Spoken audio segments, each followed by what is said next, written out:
I'm speaking with Filipe Machaz from GuestCentric. Hey, good afternoon, Philip, on this rainy afternoon. Hi, Jeremiah. Thank you for having me. And today we're talking about change in the hospitality industry.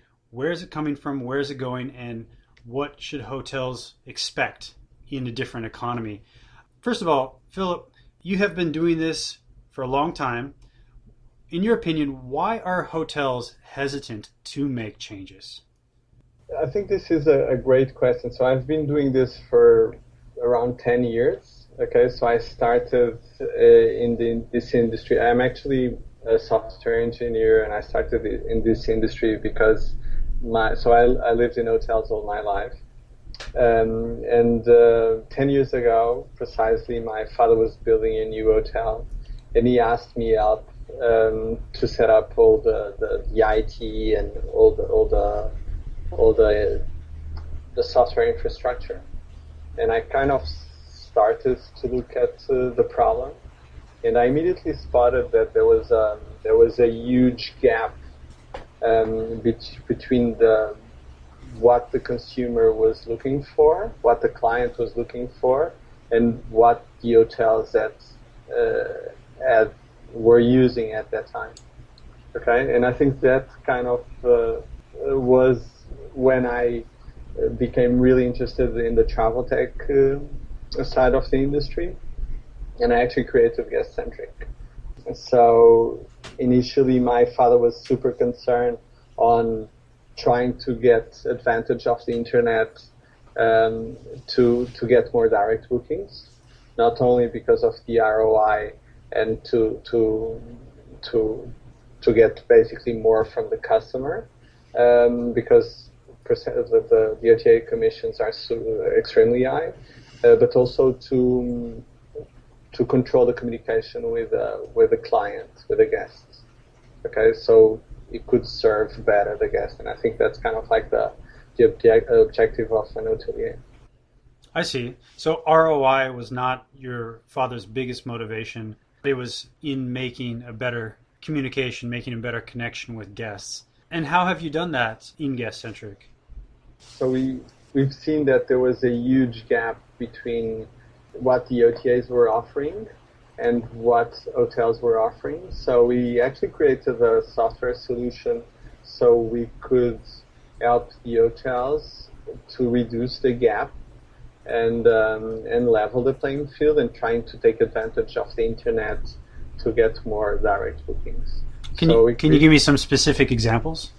I think there's no specific examples. There's if you look at hotels, um, they end up spending much of their time uh, leading with different systems and updating manually the OTAs and calling the web designer to change the design of their website and looking at the booking engine and change whatever the offer on the booking engine.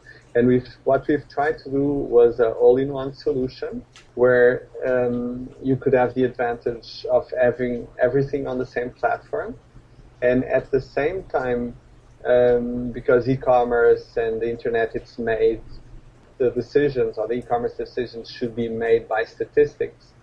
We we are looking at different sources and getting those statistics all at the same place. Okay? Is that what you were looking for? I was not 100% sure. No, that's very good. So you're saying it's kind of like an Infusionsoft e-commerce platform for hotels. And my last question here is: do you see hotels looking to make these upgrades, looking to make these increase efficiencies? Do you see them looking to do that more in good times in the economy or in bad times? I think the change is not necessarily connected with the cycle of the economy. I think the problem is that hotels are what I call late adopters, and sometimes they are afraid to change, even if it's I.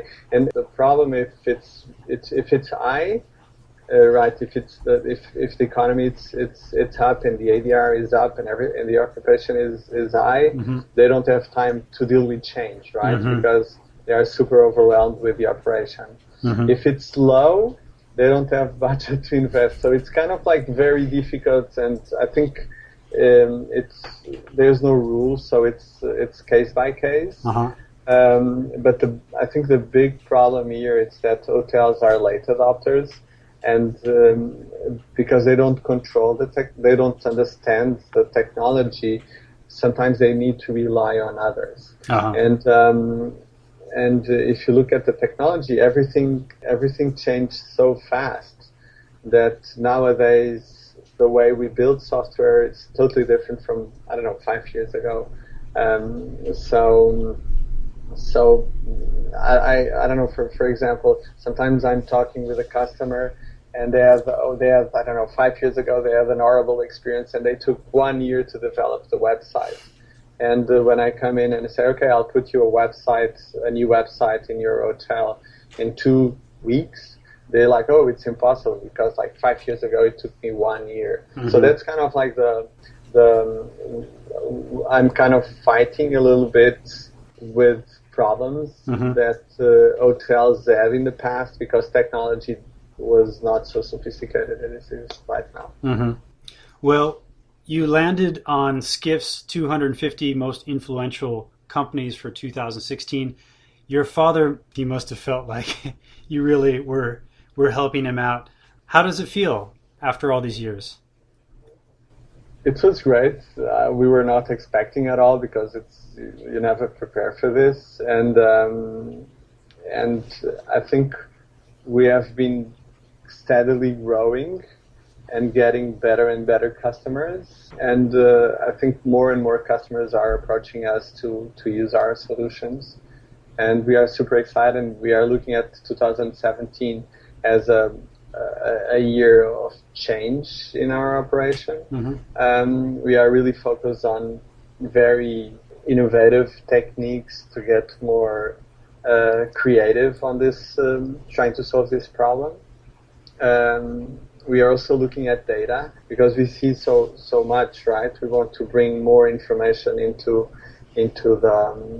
our system so the hotels can take informed decisions about their marketing, about their e-commerce, about their operation. That's right. You're connected with Rainmaker as well, and Duetto, for example. Correct. Well, all very good things. Thank you so much for taking the time to talk with me. I really appreciate it. Okay, thank you so much, Jeremiah. If you need my help, I'm always available. Perfect. And if anybody listening wants to get in touch with you to ask questions, where can they call you? Where can they email you? My email is Filipe, Filipe, at GuestCentric.com. And my phone number is 858-281-3387. Perfect. So you're the VP of a large company, but you're completely open for people calling you up. Sure. Excellent. Okay. Well, have a great day, Philip. Thank you so much. Bye. Bye.